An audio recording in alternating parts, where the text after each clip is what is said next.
মাননীয় প্রধান উপদেষ্টা প্রফেসর ডক্টর মোহাম্মদ ইউনুস ষষ্ঠ বিমস্টেক সম্মেলনে যোগদানের জন্য ব্যাংককে যাচ্ছেন। সম্মেলনে অংশগ্রহণ ছাড়াও তিনি বেশ অন্যান্য কয়েকটি অনুষ্ঠানে অংশগ্রহণ করবেন, যার মধ্যে রয়েছে বিমস্টেক ইয়াং জেনারেশনস ফোরাম, যে অনুষ্ঠানে উনি কিনোট স্পিকার হিসাবে আমন্ত্রিত হয়েছেন।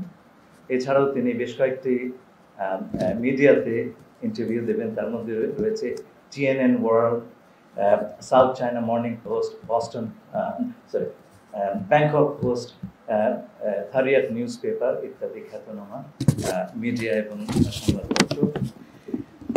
এইবারের বিমস্টেক সম্মেলনের কয়েকটা বিশেষ গুরুত্ব রয়েছে। প্রথমত,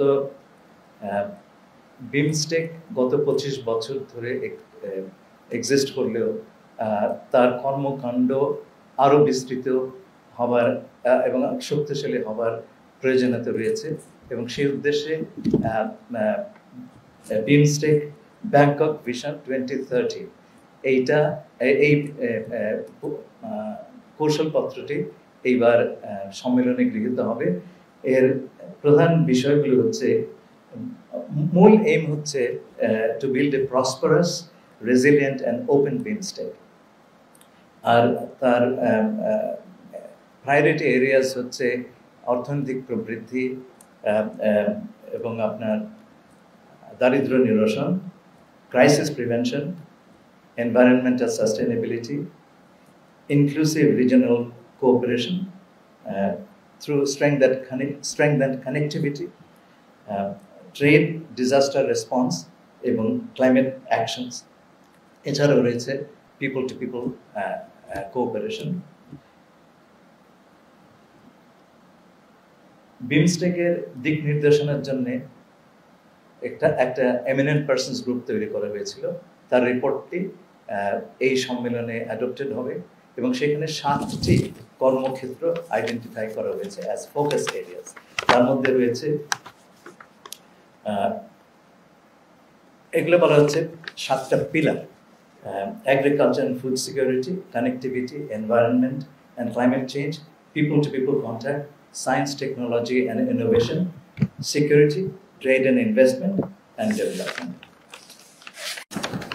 এই সম্মেলনের শেষের দিন একটা গুরুত্বপূর্ণ ঘটনা ঘটবে, তা হচ্ছে আগামী চেয়ারম্যানশিপ অফ বিমস্টেক থাইল্যান্ডের প্রধানমন্ত্রীর হাত থেকে অর্পিত হবে আমাদের মাননীয় প্রধান উপদেষ্টার হাতে, এবং বিমস্টেকের পরিচালনার একটা প্রধান ভূমিকা এই সময় থেকে বাংলাদেশ পালন করে আসবে। এই সম্মেলনকালে মাননীয় প্রধান উপদেষ্টা বিমস্টেকের বিভিন্ন রাষ্ট্রের সরকারের প্রধানদের সঙ্গে আলোচনায় দ্বিপাক্ষিক বৈঠক করবেন। এছাড়াও উনি 2টি এগ্রিমেন্ট এবং MOU সাইনিংয়ের সময় উপস্থিত থাকবেন। পরশুদিন অর্থাৎ 4 এপ্রিল উনি ঢাকার উদ্দেশ্যে